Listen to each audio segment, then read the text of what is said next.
Good evening and welcome to the Galen Eagle Podcast. This is a production of Galen University.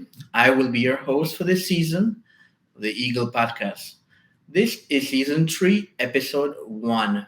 And this evening, we will be highlighting the Faculty of Business and Entrepreneurship. And I want to welcome Monique Usher. She is the manager of SBDCBelize in Beltrade. Welcome and good evening, Monique.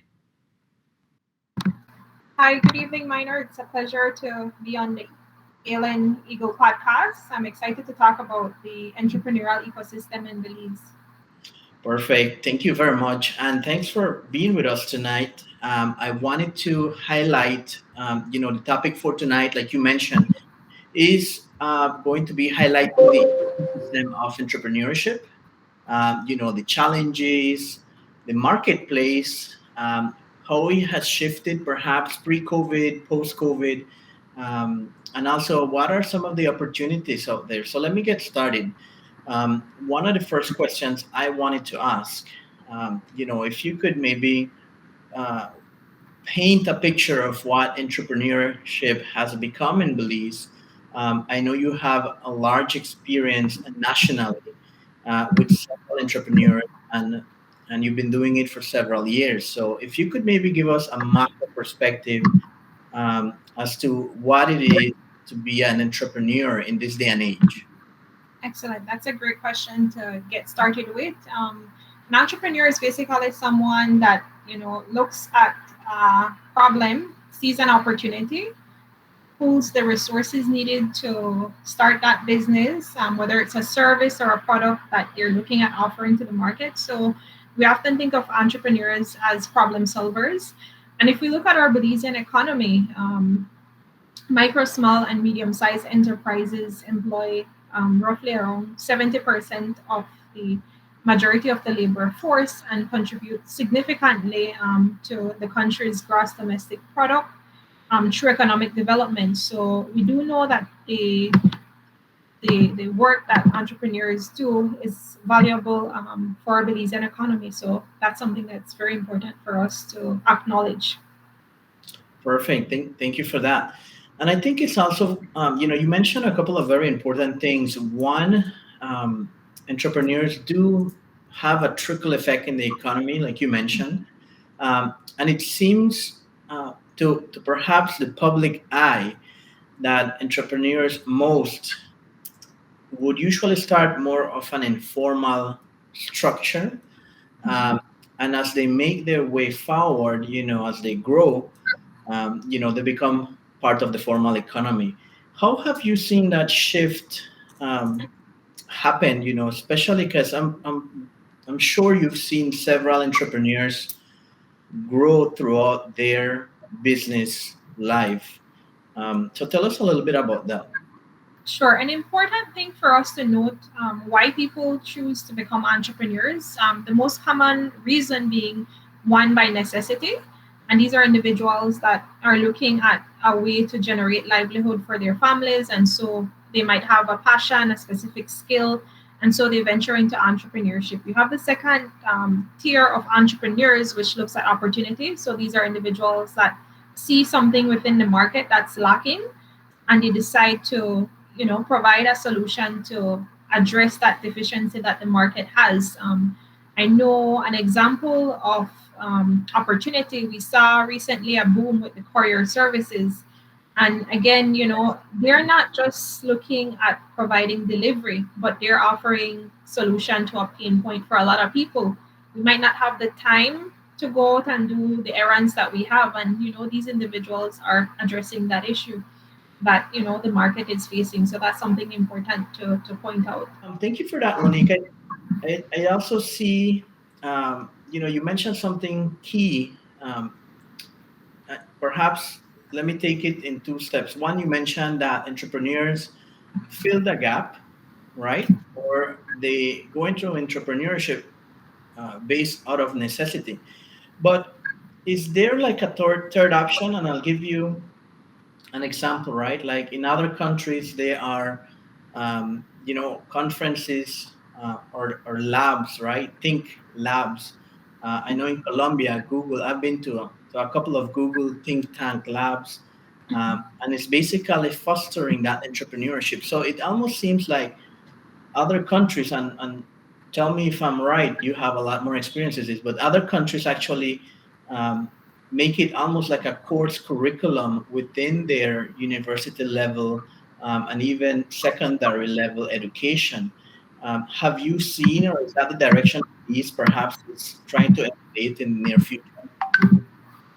Excellent point that you made mention of. We do see where academia is creating curriculum that looks at teaching entrepreneurship, because it's not a part of our customary curriculum. So we do see where universities, I know Galen University has a pretty robust entrepreneurship program, and it's looking at providing these students that are pursuing their academic education an opportunity to organize their thoughts and to equip them with the relevant resources to venture into entrepreneurship. So that is something that's important. In our organization, we do organize from time to time several workshops that are geared towards brainstorming, having them create, new innovative ideas. So those are some of the initiatives that we currently have on the ground. A couple years back, we had a startup weekend, and that startup weekend was similar to the experience that you had in Colombia, basically bringing together creative minds, presenting problems to them, and then having them devise solution to address those problems. So those are some of the initiatives that we've spearheaded. We've also had a national entrepreneurship roadshow, and you may have heard about our MSME roadshow. But prior to the MSME roadshow, we had the National Entrepreneurship Roadshow, where we visited secondary and tertiary level institution, and Beltrade basically facilitated an entrepreneurship lab, and that encourages students to not just think of I'm attending school to equip myself for the workforce, but I am attending to potentially become an employer that is able to create economic activity within a community. And that's very interesting that you mentioned that. I think also I've seen, just you reminded me of all the things Beltrade has been doing. And I remember one of the first events you guys started that I can recall was the hackathon. And that really, I was at most of your hackathons, and I saw that just that one event, I think in the first 3 years grew in interest, right? From every corner of the country. So that is a good indication that more people are becoming interested, and that is something positive. Um, and I think it also has to do, and correct me if I'm wrong, it might have to do with um, the generation that we're seeing now with the millennials now with the Gen Z and the Generation X. Am I right by making that suggestion? Yes, definitely. When you were saying that, something that immediately jogged my memory was an invitation that we got to a preschool, and they had an entrepreneurship expo, and there was this set of toddlers that had Wow. a business. It was rocks that they were selling, and they just painted the rocks and they called it Rockabye Baby. And again, these are the things that we want to encourage. They're small activities that create the entrepreneurial mindset. And that is something important that, academia addresses mentality and culture. And we have to see entrepreneurship not just as, something that is a hobby. And that speaks to the informal part to a lot of businesses that you mentioned.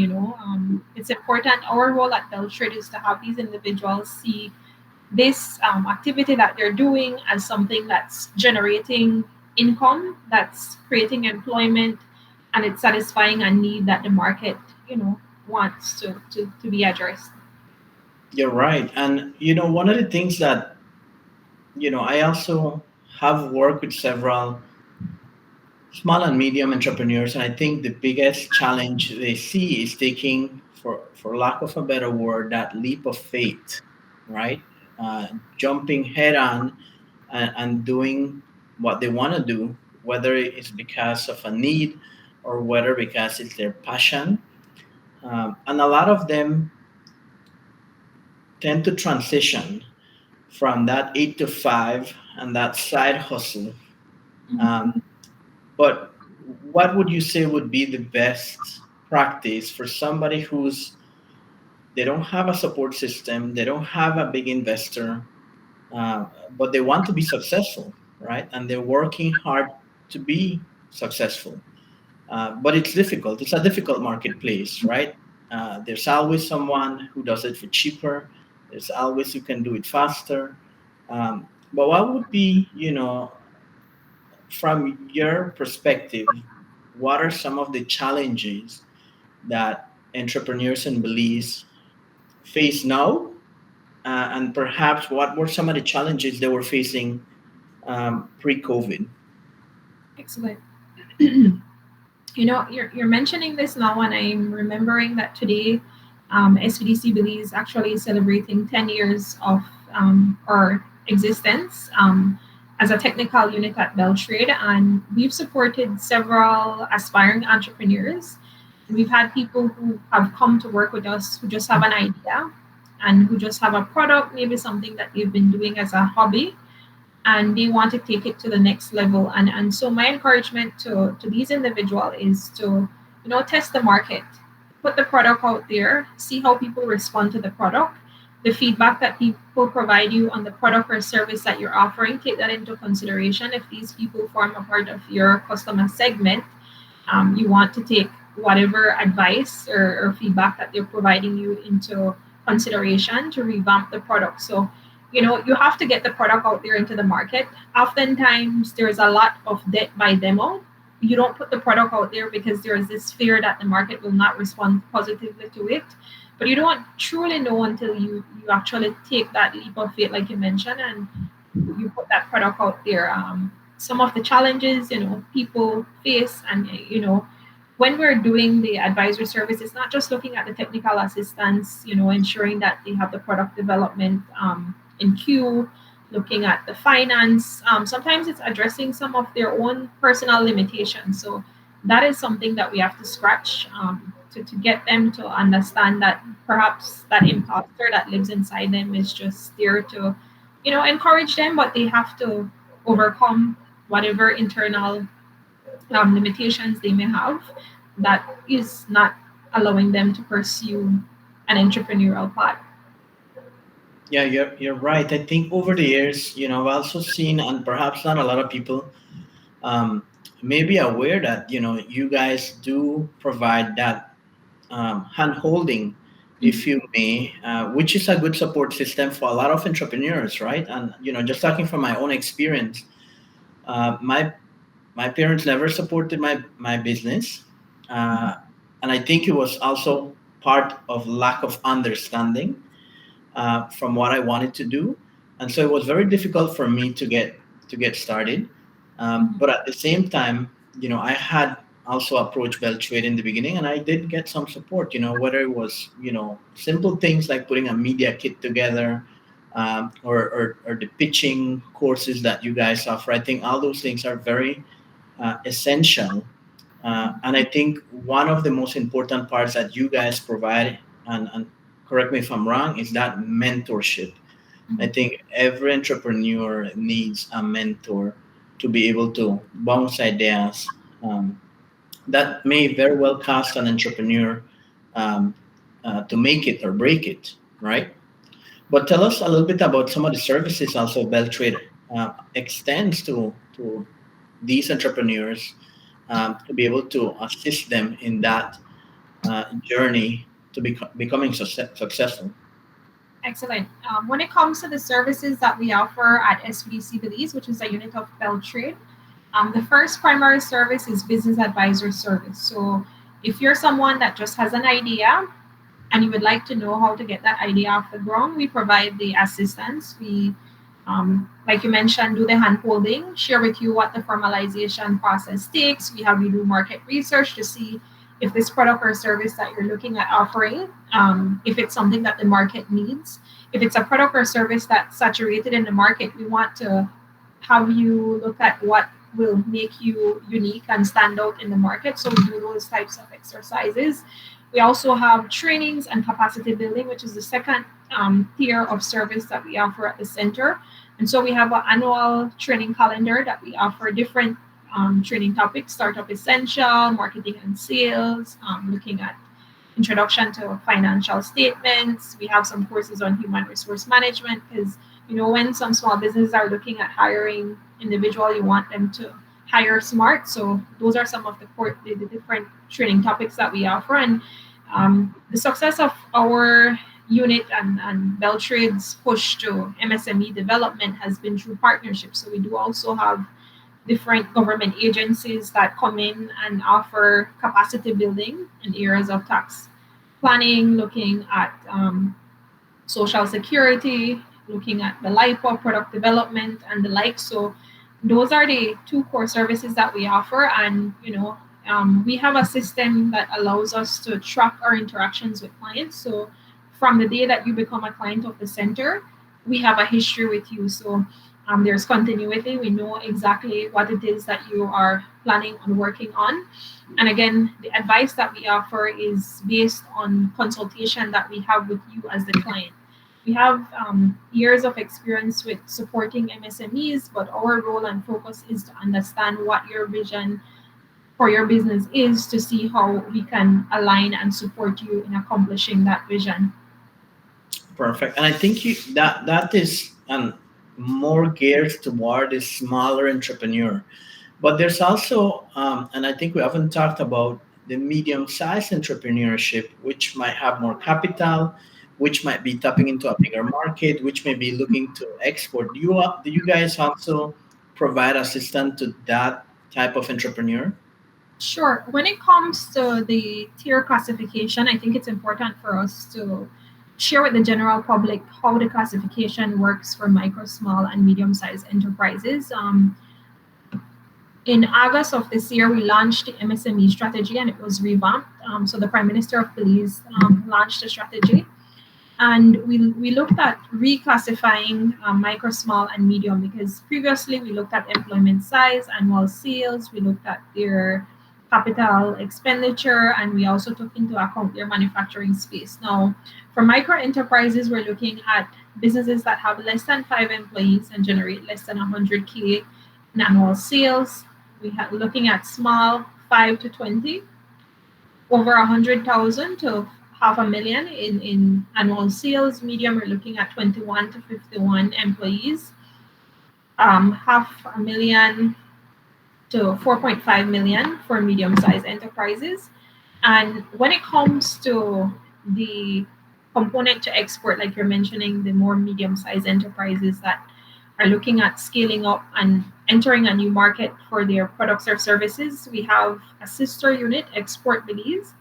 And Export Belize focuses on assisting these MSMEs with identifying market opportunities for exporting, sharing with them the relevant information to be able to access a specific market. Because when it comes to exporting, there are certain requirements that each market request of you to satisfy. And so they provide these MSMEs with the information and the support to allow them to access these international market, regional and international market. And how many of those pair of entrepreneurs you think over the years have you seen the growth in terms of uh, you know those type of entrepreneurs coming to Beltrade and getting assistance, and not only getting assistance, but also becoming successful? And then how do you mentioned there's a system you guys use to track that. So if you could maybe tell us a little bit about that. Sure, we have a customer relationship management system called Neosera. And if you look at the SBDC, it's a methodology that's adopted from other countries. So you have SBDCs in the Caribbean, in the US, in Central America. And we use this system that allows us to be able to do an assessment on a client at the ontake. So we're able to assess and say, well, Maynor, this is your baseline. This is where you're starting at with us. And that system allows us to track capital investment, whether it's through grants, loans, venture capital, looking at employment, if there's any change in employment, if your employment has increased. And it also looks at the type of assistance that you're receiving to be able to fix it with the capital expenditure that you're to realize. We do use that system to track tier classifications of micro, small, medium-sized enterprises, and we're able to see how many micro have transitioned to small, likewise to medium. We do have more so micro entrepreneurs that transition to more small tier. So I'd say, again, we've been in existence for about 10 years, and I'd say roughly perhaps maybe 40% has transitioned um, to small enterprise, and that's strides. But something that we need to acknowledge also is that these micro enterprise and small and medium, they're the backbone of our economy. So there's strength in numbers, so that is something that's important to note. Perfect. And then before we move on to the final couple of questions, I wanted to ask, um, have how has COVID affected some of these micro entrepreneurs, and have they thrown the towel, or have they reinvented themselves? What have you seen is the trend for those micro entrepreneurs during COVID, and coming out of COVID, the economy is bouncing back. But what can you share with us? Sure. Interestingly enough, May 2020, Belcher did a COVID-19 rapid private sector economic impact assessment. And we basically, at that point in time, we had 158 private sector respondents. And these were clients from Belize Invest or Export Belize or Small Business Development Center and the Belize Training and Employment Center.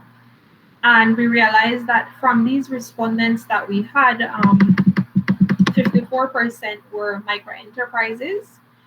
And some of the impacts that we saw at that point in time was from that pool of respondent that we had about 35.4% that temporarily were no longer in business. We do track these respondents, and we've seen a couple of them, come back. We've also seen that for some of these enterprises, they had to diversify their production to be able to stay um, afloat and to ensure that their production was at a level that could sustain the business. So we did see some changes in their operations. Something important to note is that, during the lockdown period, we saw a lot of entrepreneurs. To me, I saw it as the birth and boom of Boom. entrepreneurs in Belize, because we saw several individuals offering products and services to the market. There are some people that started prepackaged food, and that is something that you know is important for us to acknowledge. We saw several beverages being introduced. We saw some clients pivot from cosmetics to offering sanitizers based on some of the solutions that they had already. So they created new products during that time. Right. So there was that push, um, due to a new need Mhm. that shifted their focus, and they had to reinvent themselves. So I agree with that. I did see a lot of that, and I think um, a lot of new businesses were also born or shifted. Mhm. Um, so let me start wrapping up the segment, Monique, and perhaps over the years of experience that you have working with entrepreneurs nationally, what would be perhaps some of the tips and best practices for that newcomer or new entrepreneur who is, you know, looking to take that leap of faith? Um, I mean, there might not be the right equation that will guarantee success, but I'm sure there's certain variables or skill sets that an entrepreneur or traits that an entrepreneur needs to um, to have a better chance at success? What would be some of those traits or skills? I think one of the first skills that I would like to make mention of is marketing, and marketing being very important, because that's basically how you communicate the value of that product or service that you're offering to the market.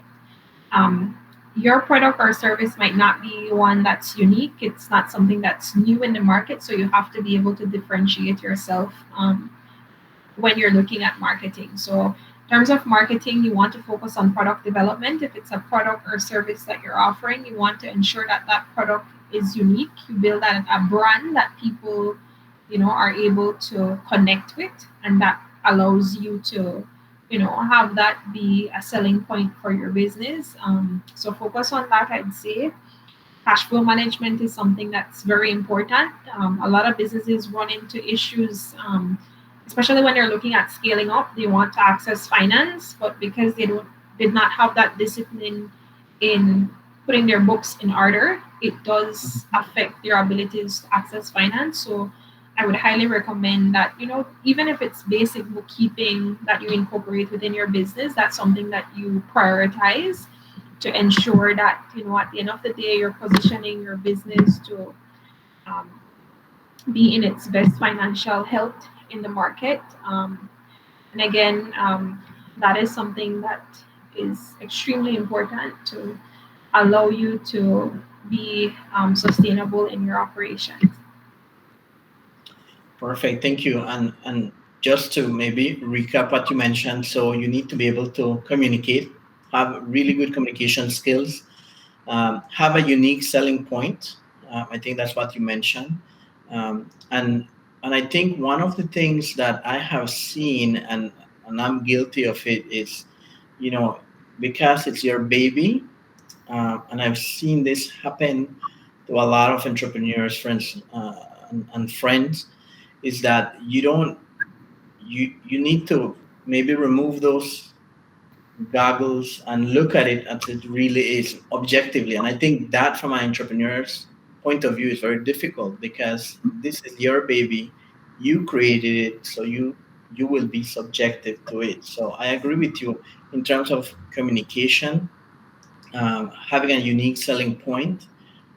Accounting, I can tell you how useful that is. Specifically, you mention it because of the finances, and whenever you're trying to tap into financing options, if you don't have that, and it's getting a lot more strict. Correct me if I'm wrong. To tap into different finances options, and so if you don't have that, it's going to be very difficult. So thank you, Monique, for that. Any last word before we wrap up?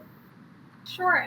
Definitely want to invite any viewer that's listening out there. You might be somebody that has an idea for quite some time. You've been sitting on that idea and you don't know how to get started. Definitely encourage you to reach out to SBDCBelize. Our telephone number is 223-3195, or you can follow us on our Beltrade page, send us a message. And we look forward to working with you. The services that we offer are confidential, so you don't have to fear about your idea being taken or anything of that sort. It's an opportunity for you to get feedback from experts who have been advising different businesses, and the support and the resources available that we have can better poise you. And one of the things that I always tell people, when you come and you work with us, we're either going to have you make generate finance for your business, money, or save, because sometimes maybe that idea might not be something that's feasible, and so we want to be able to give you the guidance and direction to make a decision when it comes to that business. Perfect. Thank you very much, Monique. Thank you for joining us this evening. It was a very enlightening conversation. And again, I want to remind the viewers that this is a Galen Eagle Pass production. Um, and I will be your host for this season. Stay tuned for more.